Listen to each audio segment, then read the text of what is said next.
Hey there, welcome to the Good Fight Collective podcast. So glad you're with us for this one. My name's Jason. This is my good friend George. We lead a ministry called the Good Fight Collective, and we know that many of us operate alone, but we also know that we're stronger together. And as a ministry, we want to help you fight that good fight of faith. Yeah, and we've operated together for a lot of years. And most of the time it's at a restaurant. let's just be honest. It's around a whole plate of ribs or some buffalo wings or something. And it always leads to some great conversations. And usually it's just what's on our mind. Yeah. Or what have we been reading lately? What do we hear in the news? What do we need to break down? What do we need to process with one another? So during this podcast, we're going to just go there. And I'm not really sure what Jason's going to talk about, but here we go. Jason, what's going on? What's on your mind, man? Yeah, I'm excited about this one because I think this is so much of what we just do and have done for forever. First thought for me is this. The last couple of weeks, there's been a series of things that just have not been great. Just some family health stuff, personal health stuff, just dumb things. Those days where you like stub your toe and you lose your keys and everything's magnified. I just have had just stacking lately where I just feel like things weren't going my way. And the other night it was the day of my men's group, and my men's group is about like 45 minutes from where I live right now. And I love it. I don't want to miss it. But for whatever reason that afternoon, in the middle of all of this stuff going on, I'm like, I don't want to drive to group tonight. Yeah. So how did it come upon you, or how did it jump on you a little bit in that, just kind of that feelings like, I love my men's group, but I don't know tonight. How'd that come on you? 100%. I think part of it was, do I want to deal with it? Do I want to be honest? Do I want to just show up and go, I'm good? Yeah. Or do I want to be vulnerable? And two, do I want to I part of me just wants to fade into the woodwork. Yeah. And let's be honest. Because I know this, and I'm going to ask a little. You had nothing else going on that night. Correct. It's not like you were choosing between this and this. Yes. You had nothing else going on, and there was just really no reason not to go except what you just described. And I'm like, we literally have a ministry where we talk about the power of small groups. And here I am going, oh man, I don't want to drive there tonight. I don't want to. And so it's funny just thinking about that and wrestling with it. And for me, I'm like, what is that thing in us that makes us want to back away when we need to lean in? Yeah, you're probably unique in that because nobody else has ever. Yeah, right. I think we've all felt that. So yeah. What was your next step, plan of action? What did you go that night? What happened? Yeah, absolutely. I did go, and grateful for it. Like, I was honest. My dudes listened and prayed for me. And, even since then, a couple follow up with text messages.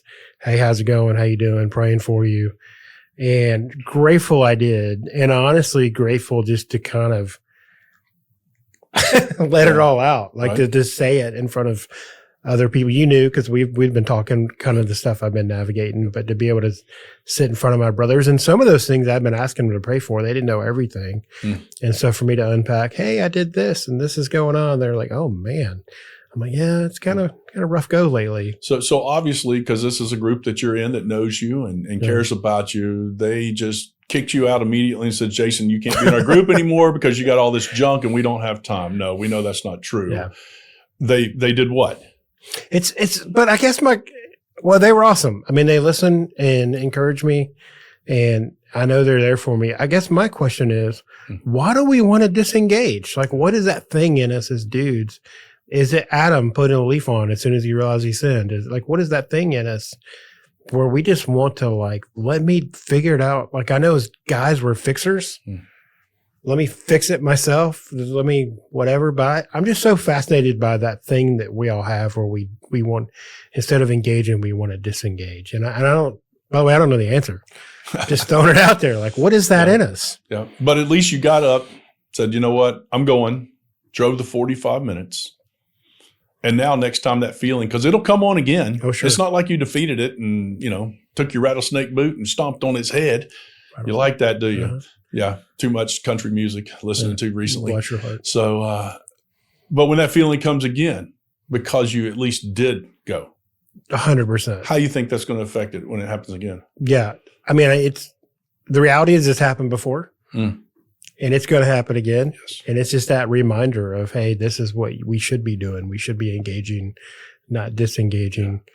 But our flesh, boy, it sure speaks loud about wanting to disengage. And it's it's just a tension I'm seeing. And I'm like, hey, let's talk about it. Like, why is that a thing? Like, it's a thing in all of us, I think, right? Yeah, because we want to be strong. I got it all together. Like you said, I'm fine. Because you could have easily gone to group that night. And when they said, all right, Jason, your turn. Guys, I'm good. Let's, for time's sake, let somebody else who's got bigger. You could have just let it pass. Yeah. And that's our nature. That's a little bit of, I don't say demonic, satanic, of trying to isolate us. Yeah. It is what we've talked about. That's part of that aloneness, because we got to pull ourselves up by our bootstraps. We got to figure it out. We got to do it ourselves. Yeah. And there are some things in life that, we got to get up in the morning. Yeah, we're called to go out and go to work. We're called to make a difference. But there's times, even with God, we crawl up in his lap and say, Daddy. Let's just be vulnerable a minute. Father, Daddy, Abba, man, I need you. Here's the things that are going on. I had somebody stop me. I talked recently before about I used to go out in right field and yell and scream, going, God, I don't understand why this happened and that happened and the other happened, because I knew God was big enough to take it. But I usually came away going, but I know I can trust you. And what led you there? What led me to where you knew you could trust him? Like, how did you know that? Wow. His word is ever true. It's 100%. We're known by our deeds. We're known by he loved us first, that we can love him. He's the death, the burial, the resurrection, what he did for me. My goodness, I could just go on. And some of those sound like churchy things, but it's just the truth. And the best thing that somebody told me when I was young is, hey, go let God know he's big enough to take it, because he knows anyway. Let it out sometimes. And that's the way I am. Like I said, I'm a red, I'm a 1 on the Enneagram. I'm just fiery sometimes, and I don't want to take it out on others. So I had to learn how to go take myself somewhere. I don't want to be a burden of. Yes. Like the way that I'm wired. Yes. I don't want to tell you what's wrong with me, because I don't want you. Like, I just don't want to be a burden. I want to be a help. Yeah. I want to be an encouragement. It's not that I don't want you to see me as broken. I just don't want to be a burden. Like, I would just rather suffer myself than be a burden to others. And that's over the years learning to invite people into my suffering to a degree, because it's healthy and it's wise, but it's just it's an interesting tension. You're that great relational dude that just wants to make sure everything's good, everything's happy. And if I bring up stuff, it makes it rocky. And what are they going to think of me? And blah, blah, blah. So you're just that relational, and I'm that other dude. I sometimes want to act like I got it all together. I can't admit it. I can't admit anything. Yeah. On that piece, I can't admit it.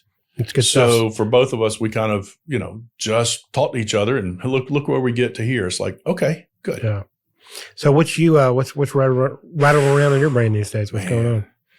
Man, I tell you, I'm going to confess something. A little while back, I was at a church service, and they were doing a baby dedication. And I see these young couples and these little bitty babies, and they're up there on stage, and dad prays over that child and commits them to raise that child in a godly home, and that just it lights my fire. Even if my wood's wet, my fire gets lit. So I'm just why? What is it about that lights your fire? I guess it's being an educator, retired educator now for 30 something years, and I just have a heart. I'm just a kid advocate. I listen to parents, and if you're a parent listening, a dad on here listening or whatever, and you got an issue, I got to sit across like this from lots of dads and talk to them. Hey, my kid's doing this. What do you think? Blah, blah, blah. And we kind of dig down to the root of the problem. And I'm going to give you the secret sauce. A lot of times it's you're not spending enough time with your child on their level where they are. You're just trying to drag them up to where you are. And I'm guilty of that too. So this is the pot calling the kettle black. But I just saw these kids and these parents at this young age dedicating these kids. They're going to raise them in the church. They're going to raise them in the Christian faith. And you asked me what really broke my heart on that is because, in the word, it even tells us that we need to become like little children to follow Jesus. And then it tells us, hey, keep these kids away. And Jesus is like, no, bring the kids to me. And what's breaking my heart, and I don't even know if I can articulate this well, but in today's society, there's such an attack on the children. Unpack that. There's what like unpack the attack on children? Right. Just from the media that they see. Mm-hmm. And that's another whole topic to talk about with parents. When, how much, what media should they see? When can they see media and such? All the way to down. Again, I was in public school and private Christian school. So this is not an attack on either one, but you've got to be an active parent. What is your child being taught? What is going on? What is being processed in their brain while it's forming? And there's such an attack of a demonic spirit on the kids. Yeah. And I would add to that too. And I just saw it in my ministry as time went on and the rate of divorce went up. And you saw students growing up with maybe parents who don't believe the same thing.